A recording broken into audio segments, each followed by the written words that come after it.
اعوذ باللہ من الشیطان الرجیم بسم اللہ الرحمن الرحیم۔ سورہ حجرات کی ایک آیت پڑھ رہا ہوں۔ یا ایہا الذین آمنوا ان جاءکم فاسق بنبأ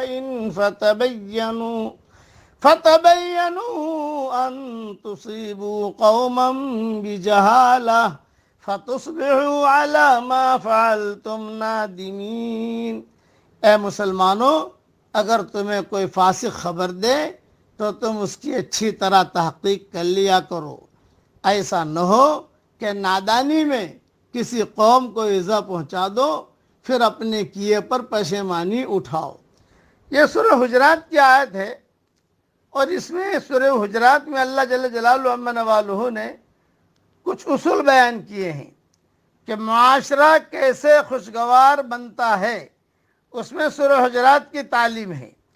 سنتے جائیے آپ۔ نمبر 1، فتبینوا، خبر کی خوب تحقیق کر لیا کرو۔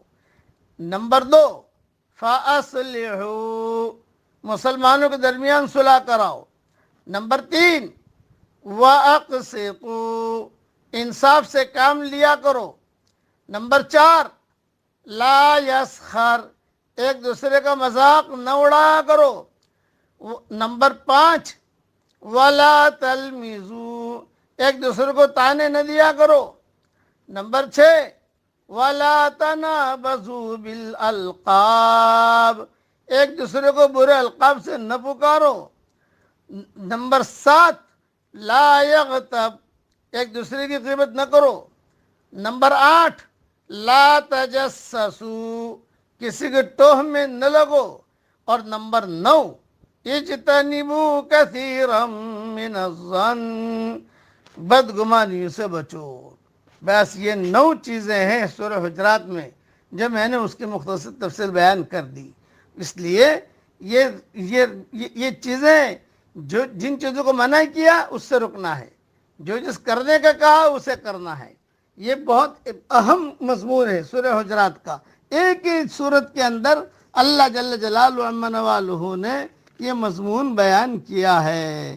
اس لیے ہمیشہ یاد رکھیے کہ ایک تو کبھی کسی کی غیبت مت کرو، کسی کا مذاق نہ اڑاؤ، اس طریقے سے کسی کے ساتھ بدگمانی نہ کرو۔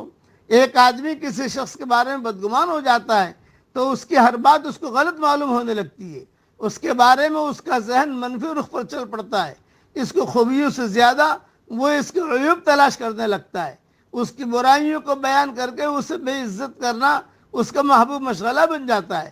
اکثر سماجی خرابیوں کی جڑ بدگمانی ہے، اس لیے ضروری ہے کہ آدمی اس معاملے میں چوکنا رہے، وہ بدگمانی کو اپنے ذہن میں داخل نہ ہونے دے۔ اللہ تعالیٰ ان آیتوں پر عمل کرنے کی ہم سب کو توفیق عطا فرمائے، آمین۔